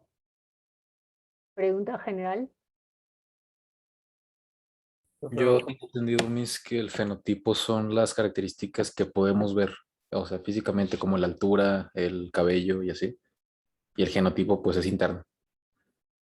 Claro, gracias Milton. Al principio dice, pues la expresión de los genes efectivamente es todo eso que podemos ver, ¿no? Nuestro color de piel, ¿no? Que tenemos 2 orejas, 5 dedos en las manos, 5 dedos en los pies, ¿no? Todas estas conformaciones físicas o toda nuestra estructura física es justamente, digamos, un producto del genotipo. El genotipo pues tiene ahí una forma que pues han podido leer los científicos después de mucha investigación y pues han traducido todo el genoma humano, ¿no? Bueno, y también el genoma de otras especies, ¿no? Entonces han traducido de manera que ellos lo han podido leer y han dicho, bueno, aquí se van a expresar, por ejemplo, el sexo, ¿no? Aquí se va a expresar, por ejemplo, no sé, tal o cual cosa, etcétera, ¿no? Pero eso es invariable, ¿de acuerdo? O se presentan muy pocas variaciones. Pero lo que es diferente, lo que es variable es justamente el fenotipo.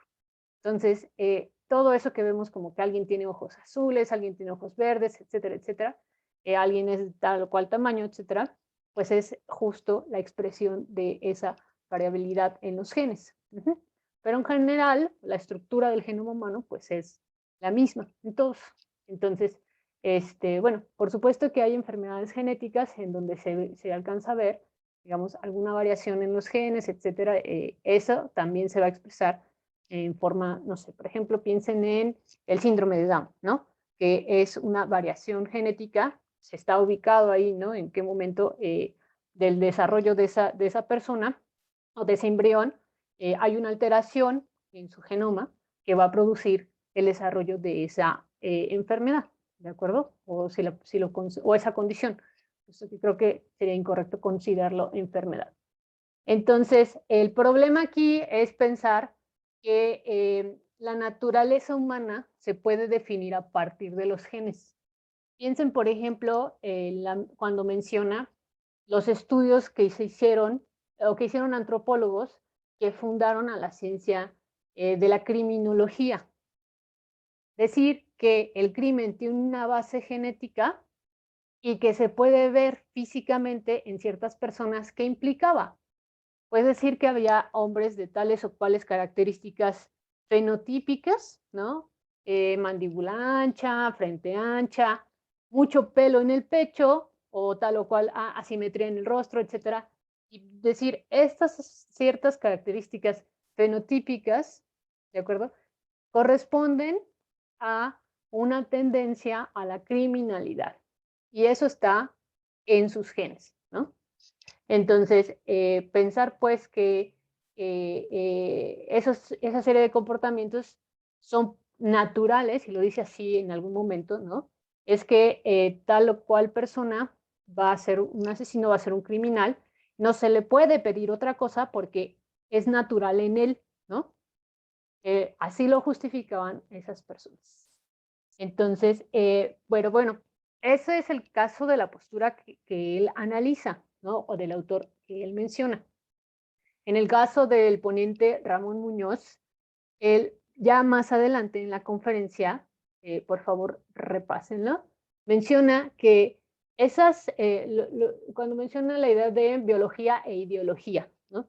Dice, bueno, más que nada estas teorías o estas posturas quizá no nos digan tanto de la naturaleza humana como si nos dicen de una concepción del ser humano, de las sociedades. En ese sentido, más que expresar la naturaleza humana, estas teorías, o más que encontrar que en el fenotipo radica la naturaleza humana, lo que estas teorías o estas posiciones nos están demostrando es una manera de concebir un cierto estado de cosas, ¿de acuerdo? Entonces hay que hacer esa diferencia. Adelante, Diego. Entonces, esa manera de definir la naturaleza humana sería solamente a través de la sociología que explica, pues vaya, cómo la sociedad estaba culturalmente nombrando o actuando sobre ciertos temas o maneras de ver, por en este caso la naturaleza humana. O sea, Una si no, concepción cultural, ajá, exacto. ok, o sea, ahí estaría excluyendo a todas las demás ramas. Porque ahorita, o sea, vaya, ese análisis está visto solamente desde el punto de la sociología o si está atravesado por otros puntos, porque como lo explicaste ahorita, creo que entendí eso, vaya. A ver si yo misma te entendí. Em, la postura del ponente, hasta aquí estamos hablando solamente de la postura del ponente, ¿no? Es decir, es peligroso definir a la naturaleza humana en el fenotipo y demuestra por qué, ¿no? Y él dice, más que encontrar en dónde está la naturaleza humana, estas teorías lo que nos han mostrado es una concepción sobre la humanidad o la naturaleza humana en una cierta sociedad, ¿no? Entonces, por supuesto que nuestras ideas sobre las cosas se van transformando y están siendo atravesadas por más de una disciplina. Por eso en varias actividades yo les he pedido así como identifiquen todas las disciplinas que se mencionan, ¿no? O que pueden estar interviniendo en el tema. El mismo autor dice, cuando está presentándose, no, pues muchas gracias que me han invitado, estos temas son interesantes porque tratan de psicología, de filosofía, de política, por supuesto también de ciencia, y entonces él dice, voy a hablar sobre una serie de cosas polémicas, y psiquiatría, por supuesto, también, criminología, políticas públicas, etcétera, ¿no? Entonces, derecho, etcétera. Entonces, todas esas disciplinas, por supuesto, que están interviniendo en lo que entendemos como naturaleza humana. Piensen, por ejemplo, ahorita le avanzamos, pero piensen, por ejemplo, en la duda que él pone cuando dice la eugenesia negativa se justificaba a partir del concepto de debilidad mental, del débil mental, ¿no? Vayan ustedes a saber qué era eso, ¿no? Así lo menciona. Pero utilizaban la idea de debilidad mental para justificar una acción de eugenesia negativa, que era la esterilización forzada. ¿De quiénes? Los considerados no aptos socialmente, los inadaptados socialmente, los locos, los idiotas, los pervertidos, los retrasados mentales, ¿no? Y no sé si se me escapa algún otro. Entonces, la noción de ese momento de la sociedad americana que se tenía de debilidad mental, más que revelarnos efectivamente lo que era la debilidad mental, lo que expresaba era más bien, o lo que nos acercaba, era una concepción de una categoría del inadaptado social, ¿no? En ese momento de la sociedad. Después dice, llega un nuevo equipo de trabajo a la institución y se horroriza de esa concepción, ¿no? Y hoy en día, muchas de esas personas que fueron esterilizadas en contra de su voluntad no se considerarían débiles mentales, ¿no? Entonces, lo mismo pasa con la noción de naturaleza humana. No es como que la fueron a encontrar, aunque ellos decían que sí, ¿no? Más bien lo que podemos ver en esas teorías era una noción, una concepción, que por supuesto esos conceptos pues van a ir variando y se van a ver intervenidos, sí, por diferentes disciplinas, o alimentados, podemos decirlo, por diferentes acercamientos. ¿no? La naturaleza humana siempre va a estar siendo reinventada. Por eso este mismo curso de posthumanismo, insisto, lo va a traer siempre a colación, ciencia y tecnología, ¿no? La ciencia y la tecnología nos va a estar redefiniendo. Este ejercicio previo de acercamiento a estos temas trata de que pues ustedes se den cuenta de cómo lo que hoy en día entendemos como lo propiamente humano, lo que somos nosotros, y lo que respetamos como derechos humanos, no necesariamente se respetaban en el pasado. ¿Alguien se acuerda cuándo fue, de acuerdo a la conferencia, el año en que se dejó de realizar esterilizaciones forzadas en Estados Unidos? No, maestra, la verdad ahora sí le falló. Creo que en el 92 o 95. Jorge, ¿tú sabes? Es que no me acuerdo muy bien, pero creo que había mencionado que había algo que no se había podido quitar y que seguía en vigencia. La ley como tal que permite la esterilización sigue vigente, no se ha revocado. Dice, nada más que ya no se practica. Adelante, Carlos. Sí, maestra, que al respecto, o sea, sin ir más lejos, yo soy de Perú y en el gobierno autoritario de Fujimori en los 95, 97, hubieron esterilizaciones forzadas masivas a mujeres indígenas en todo el país, por esta misma razón de creer que les llamaban ciudadanos de segunda clase. Gracias, Carlos. Ese es un ejemplo muchísimo más actual que se puede justamente a investigar y revisitar, ¿no? Ciudadanos de segunda clase. Entonces, fíjense ahí, tenemos diferentes categorías de ciudadanía, ¿no? Entonces, ese es mucho más actual. ¿De qué año nos dijiste, Carlos? El gobierno fue desde el 90 hasta el 2000 y todo eso sucedió entre el 96 y 97, 98. De hecho, hay una comisión de la verdad y reconciliación, así se llama, y aún hay casos pendientes de mujeres indígenas que están denunciando al Estado y a Alberto Fujimori, que fue el presidente de la época. Por esterilización forzada. Interesantísimo caso para irlo siguiendo. Muchas gracias. Para que vean que esas, dice Ramón Muñoz, pasó anteayer, ¿no? Realmente no es como que se haya abandonado esas ideas por horrorizables o por terroríficas. Acontecieron anteayer. En Estados Unidos dice que la última se realizó en 1972 y la ley nunca se ha revocado. Nada más no se practica, pero la ley sigue vigente. Vamos a la siguiente y vemos qué otras cosas hacen falta aclarar. Si creo que la orientación, esta es una prueba, vamos a ver. Si creo que la orientación sexual es hereditaria, entonces se puede decir que yo estoy de acuerdo con la esterilización forzada, niego la influencia del ambiente y el aprendizaje en una elección personal, discrimino a un error, disculpen, parejas homoparentales en su derecho a tener familia, o no he superado mis prejuicios sobre la comunidad LGBTI+. ¿Cuál sería la más adecuada? Podrían ser más de una, ¿eh? La de me niego a la influencia del ambiente, ¿no? Y el aprendizaje. Gracias, Jimena. Efectivamente, pensar que una decisión como la orientación sexual, si me gustan las personas de mi mismo sexo, género o no, que esa es una elección personal, pensar que está heredada, ajá, es negar la influencia del ambiente y el aprendizaje.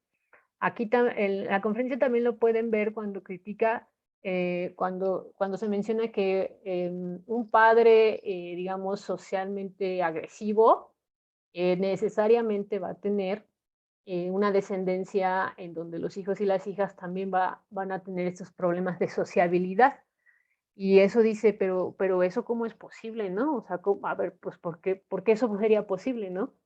La inadaptabilidad social, ¿de qué manera es que se va a heredar? ¿No? Como que, se les olvida esto que dice al principio de la conferencia, que es que los mamíferos tienen una, pues no sé si ventaja o desventaja, pero tienen una diferencia de otros seres animales, que nacen con conexiones en el cerebro ya muy desarrolladas que les dicen qué hacer ante ciertas situaciones. En el caso de los mamíferos, dice él, y eso nos hace especiales, dice él, dice, no es antropocentrismo, sino que realmente somos especiales en eso, los mamíferos en general.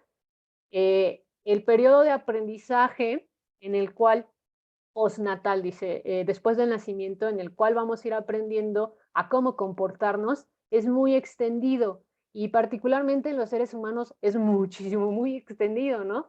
Piensen cuánto tiempo tardan, no sé, gatitos y perritos en aprender a sobrevivir, ¿no? Después de que su criador, su progenitor, está, digamos, junto a él enseñándole ciertas cosas. En el caso de los seres humanos, ¿de cuánto es ese periodo de aprendizaje? ¿No? Dice, ese periodo de aprendizaje da posibilidades para que la influencia de, pues eso, del ambiente, de los factores externos, pues ayuden a la creación, al favorecimiento de ciertas actitudes, comportamientos o a la represión de otras tantas, ¿no? Entonces, sería como la más adecuada, si podríamos pensarlo así. La siguiente, un ejemplo de una política que promueve la eugenesia negativa sería, fíjense que ahí aparece Galton y aparece Hitler, crear bancos de esperma de personas que hayan ganado el premio Nobel, sí lo menciona Ramón, pagar pensión a las mujeres que tengan hijos de oficiales del gobierno, también es algo que menciona, esterilizar a personas con alguna discapacidad o conducta criminales, o hacer estudios antes de nacer para saber si hay alguna malformación. ¿Cuál sería específicamente una acción de eugenesia negativa? La de esterilizar a personas con discapacidad o conductas criminales. Sí, efectivamente, ¿no? Que parece ser que es muy común, ¿no? Y está tan cerca geográfica y temporalmente que ni la podríamos imaginar, nos sorprendería, ¿no? Efectivamente, en el caso, por ejemplo, de pagar pensión a las mujeres que han criado o han tenido hijos de oficiales de la Alemania nazi, dice él, eso fue el único ejemplo en la historia que se tiene de eugenesia positiva. Acuérdense que la eugenesia positiva es favorecer la reproducción de los genes considerados buenos, ¿no? En ese caso, estos estudios también se hacen con frecuencia, saber si la persona antes de nacer tiene alguna malformación y con base en eso, fíjense qué dilemas, con base en eso los padres pueden decidir, no en todas las sociedades, pero en algunas así se hace, se pueden decidir si se tiene o no al bebé, ¿no? Entonces, hay grupos pues que están definitivamente en contra, ¿no? Del aborto y eso lo podrían tachar como algo inaceptable, pero hay otros que podrían decir que está bien, puesto que se asegura que la persona en cuestión pues no va a nacer y no va a tener que, digamos, padecer ciertas condiciones desfavorables en su desarrollo como persona, ¿no? Entonces, bueno, ese sería también un caso, pero de eugenesia positiva. Ahora bien, la esterilización forzada solo se presenta en sistemas de gobierno totalitarios. ¿Qué dice el autor, el conferencista?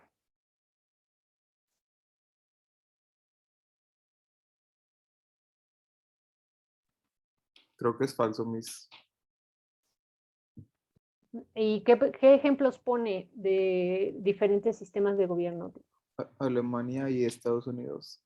Y uno más, ¿no? Menciona uno más que es Canadá, ¿no? Sí.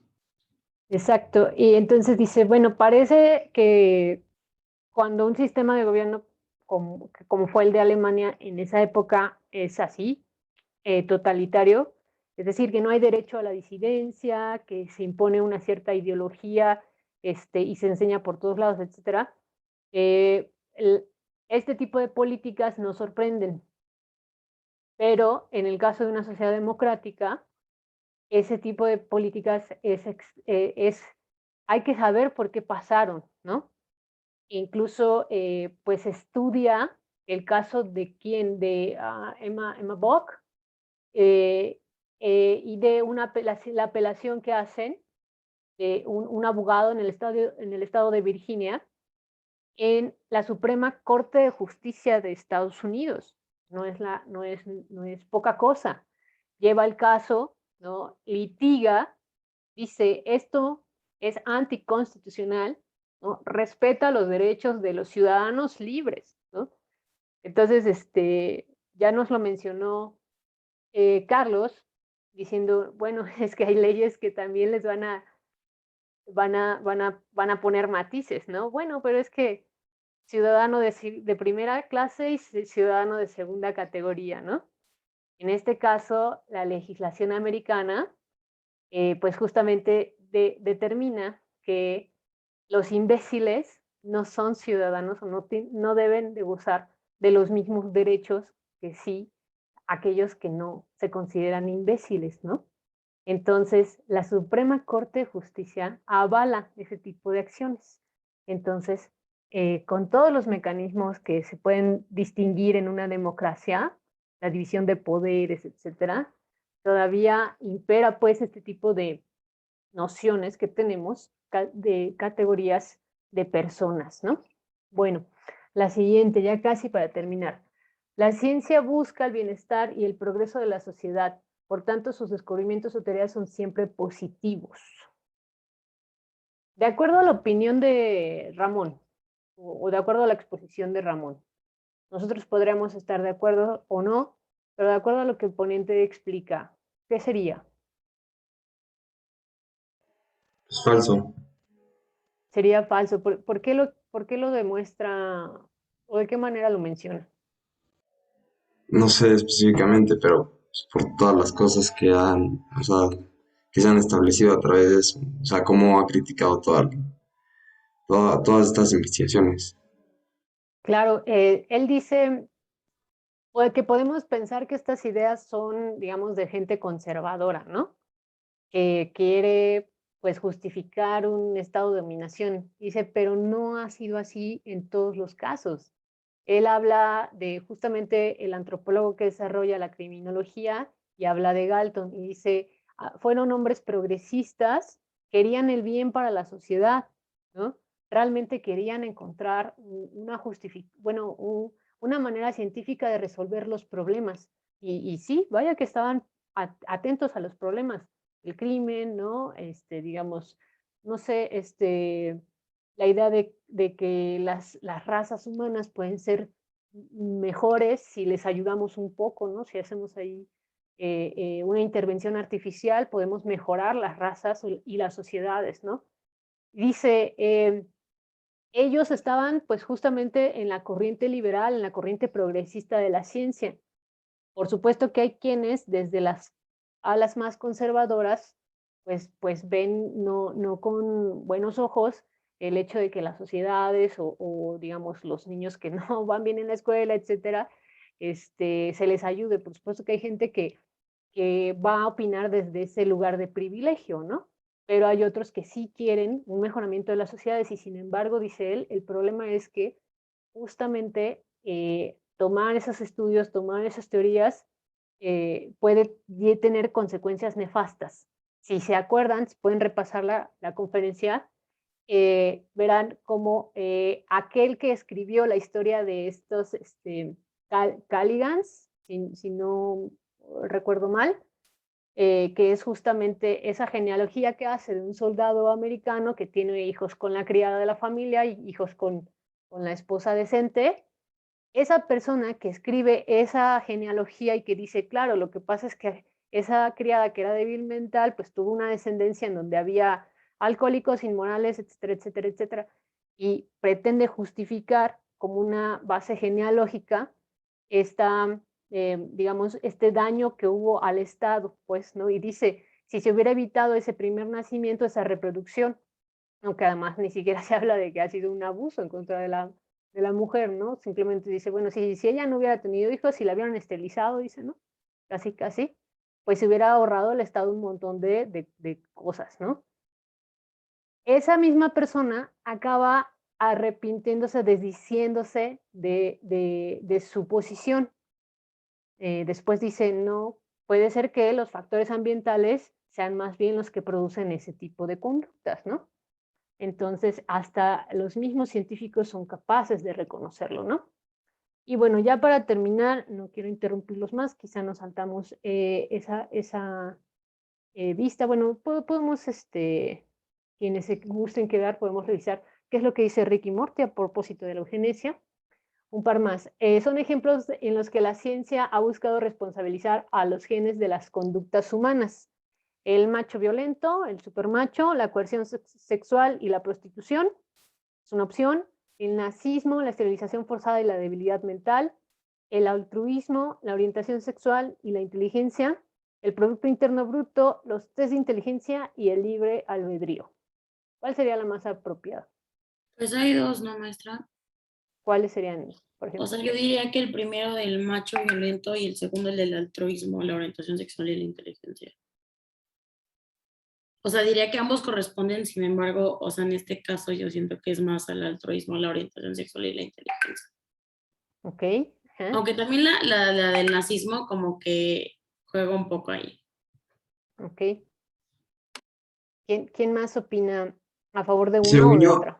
específicamente, o sea, sí menciona acerca del macho, o sea, bueno, en la conferencia como tal, y, o sea, la primera, porque es como toda la parte que empieza, está mencionando acerca de cómo identificar a las prostitutas y Claro. cómo identificar todo ese aspecto.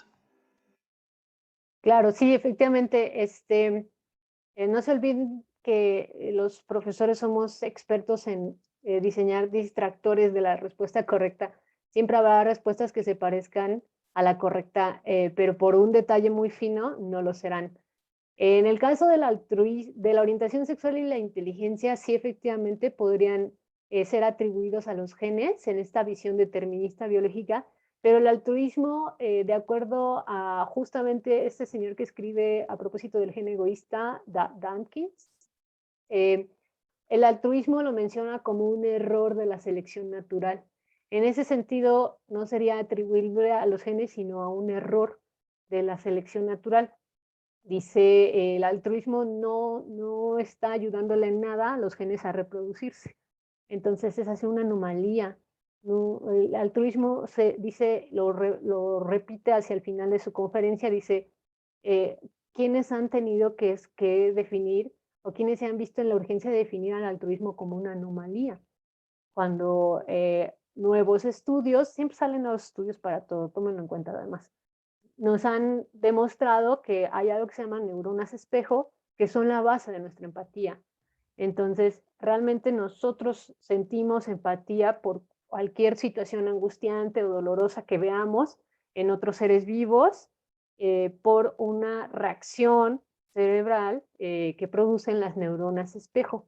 Entonces, así como podemos decir, claro, es que el altruismo sí tiene, ¿no? Bases, ¿no? En nuestro fisiológicas, ¿no? En aquel momento, aquel individuo decía, no, el altruismo es se le pasó de largo, es un error de la selección natural, ¿no? No tuvo tiempo de arreglarlo y eliminarlo de la maternidad, ¿no? Y en el caso del macho violento, la coerción sexual y la prostitución, sí lo atribuyen a, digamos, estadios previos de la evolución, ¿no? La coerción sexual es creo que la más pues, impactante, porque él dice, se publica en el año 2000 ese libro que justifica la violación como la imperiosa necesidad de los genes de los hombres de irse a reproducir, ¿no?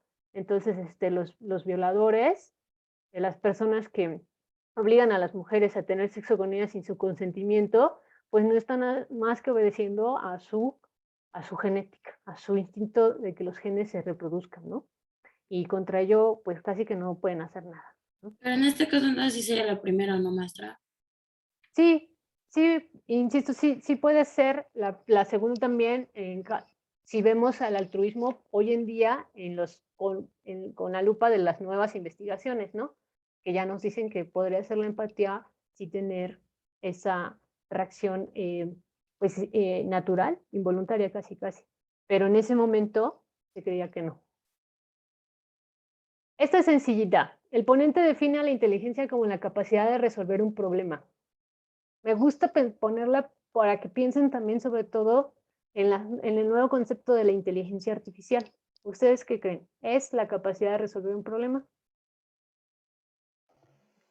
Es que no sé si lo mencionaste tú, el ponente Miss, pero o sea que hay varias inteligencias.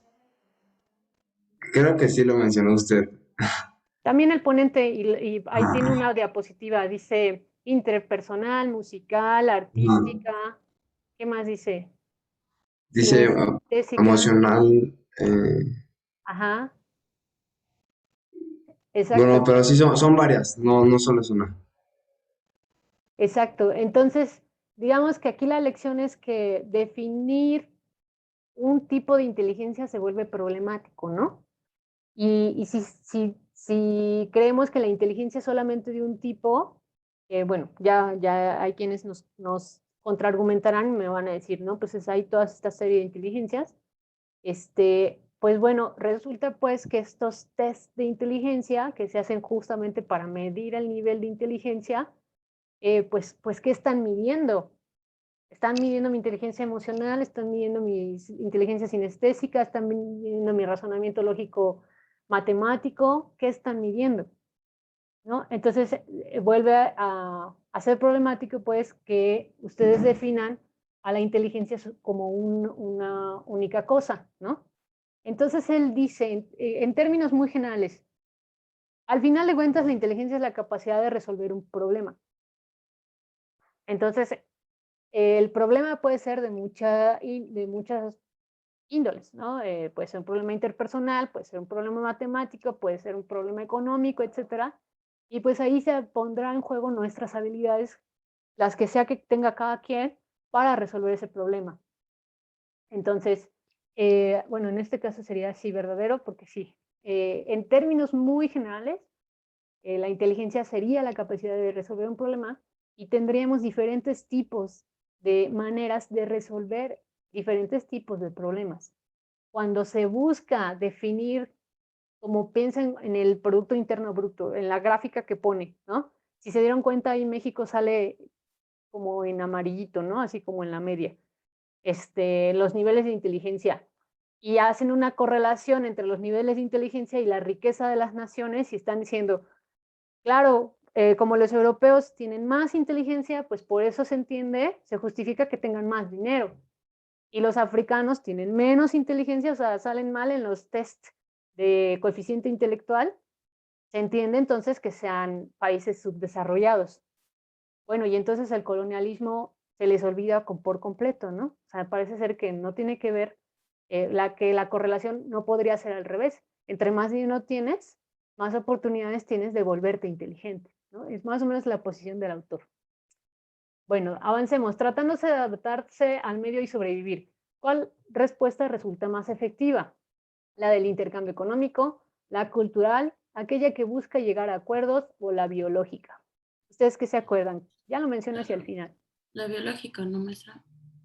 La biológica. ¿Quién cree que otra puede ser más efectiva?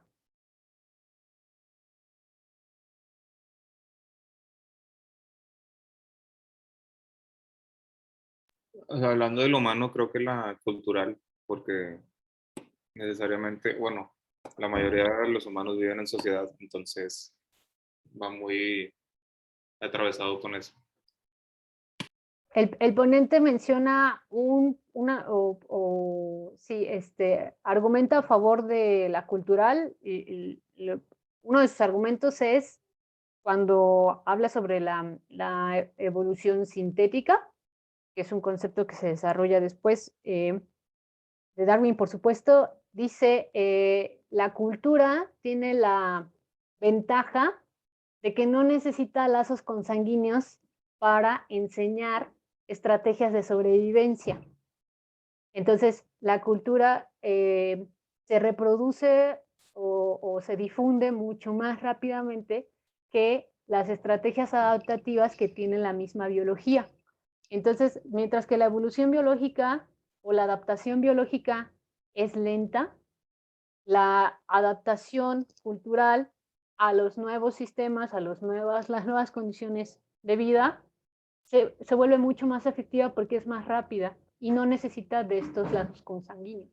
Entonces, el autor está más a favor de esta. Y ¿se acuerdan de la pregunta que les hacía en el pasado cuestionario que tenía que ver con, bueno, si seguimos evolucionando, ¿cuáles son las condiciones de la nueva evolución? ¿No? Si todos estamos de acuerdo que seguimos evolucionando, ¿cuáles serían esas condiciones? Aquí podrá haber una respuesta, ¿no? Ah, bueno, es que ahora es evolución sintética porque puede ser que combine tal o cuales desarrollos culturales, científicos, biológicos, etcétera, ¿no? Entonces, nuestra misma idea de evolución, adaptación, etcétera, tiene que irse modificando, no puede quedarse en la vieja evolución que entendíamos a la manera en que Darwin lo hacía. E incluso Ramón Muñoz dice, ni siquiera Darwin estaría a favor de pensar que un gen es igual a un carácter y por tanto nos determina a nosotros, ¿no? Ya por último, ejemplo de responsabilidad sobre nuestros actos, aún estando condicionados, sería pensar que siempre habrá un libro que explique mi comportamiento, el gobierno debe ayudar a los que tienen menos oportunidades o privilegios, la infancia es un destino, por ello debemos cuidar a nuestros hijos, lo que se dice sobre mi grupo no necesariamente aplica sobre mí. ¿Qué dice el ponente?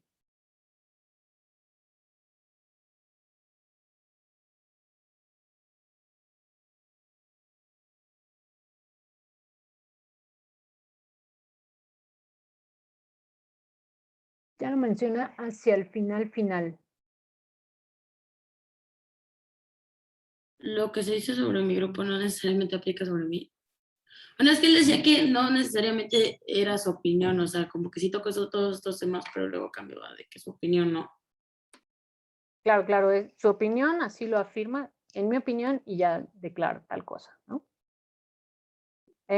Menciona, aun cuando hay estudios sobre un grupo, saquen un promedio, etcétera, yo soy un individuo y nada de esos estudios me está definiendo a mí, ¿no? Y entonces yo puedo, en esta idea justamente de que la mutabilidad, ¿no? No somos, aunque tengamos cierto color de piel que no cambiemos, cierta estatura que quizá ya no vaya a cambiar, etcétera, eso no quiere decir que seamos inmutables, sobre todo en términos de comportamiento, ¿no? E incluso algunos factores genéticos, como es la altura, etcétera, pueden ser modificados por un esfuerzo que hagamos que nos lleve, digamos, a superarnos. Y dice, incluso el hecho de que haya, por ejemplo, la discapacidad, no implica que no invirtamos recursos en la mejor experiencia de estas personas o en la experiencia más deseable de estas personas, en buscar que estas personas se desarrollen en todos los ámbitos de la vida. Para muestra falta un botón. En este momento se desarrollan los Juegos Paralímpicos, ¿no? Aquellas personas que piensen que solamente quienes tenemos todas las funcionalidades del cuerpo perfectamente desarrolladas tenemos el derecho de desarrollarnos en algún deporte y involucrarnos en competencias internacionales, pues tienen, digamos, todo este evento magnífico en donde se invierte mucho dinero y en donde se reconocen muchos esfuerzos, pues para demostrarles lo contrario. Todo deporte puede ser adaptado para que personas que tienen discapacidades de muchos tipos, pueden ser neurodivergencias, pueden ser discapacidades físicas, genéticas o adquiridas, etcétera, pues tengan el derecho a ejercer, a realizarse en un deporte, a ser competitivos, a ser reconocidos, etcétera. Entonces, eso es algo que se debe de fomentar, ¿no? Pues bien, chicos y chicas, nos hemos detenido un poco, pero bueno, creo que valía la pena. Y creo que esta me faltó, decíamos que era falso. Por favor, envíen sus respuestas, porfa. Este también me faltó. Y rápidamente, para que ya podamos despedirnos, solamente mencionar que de las tareas que hemos entregado, estoy ya evaluando sus primeros ejercicios, sus cuestionarios, sus reportes de lectura. Espero que para esta semana y la que viene, es decir, antes de que termine este bloque, tenga evaluadas todas las tareas que hemos realizado hasta el momento, de modo que para el siguiente bloque pues tengan una retroalimentación de sus ejercicios. La siguiente tarea que vamos a entregar se llama documentación y focalización de un problema. Es una tarea colaborativa, así que déjenme pensar de qué manera hacemos los equipos. Podemos hacerlos desde la próxima sesión, el jueves, con los chicos y chicas que estén presentes, o bien los puedo definir con anticipación y aunque no estén presentes los chicos y chicas en la sesión, se puede trabajar a la tarea de manera asincrónica. Hay un formato ya establecido, es muy sencilla, solamente hacer un comentario de texto, digamos que el tipo de documento que van a escribir es un comentario de un artículo, y tiene una extensión pues muy breve, la verdad es que no va a ser muy larga, insisto, eso va a ser una tarea colaborativa, entonces pues va a implicar así, ahora sí el esfuerzo pues de comunicarse, ver que todos están, digamos, entendiendo más o menos en el mismo nivel la cuestión, etcétera. Pueden tener ideas que discrepen, ya lo mencioné, pero bueno, vamos a ir detallándola para cuando se tenga que entregar, insisto, puede ser el próximo martes o si nos atrasamos, no hay ningún problema, lo podemos recorrer, ¿de acuerdo? Esa próxima tarea va a tener que ver con las relaciones que se establecen, los lugares que le damos, pues, a hombres y mujeres y posibles relaciones, digamos, de dominación, violencias estructurales, no necesariamente solo contra mujeres, también puede ser contra hombres, ¿de acuerdo? Eso va a depender justamente de cómo lo aborden ustedes, cómo lo desarrollen. Entonces, por la clase de hoy sería todo, chicos y chicas. Quienes se quieran quedar están súper invitadísimos a quedarse. Lo que yo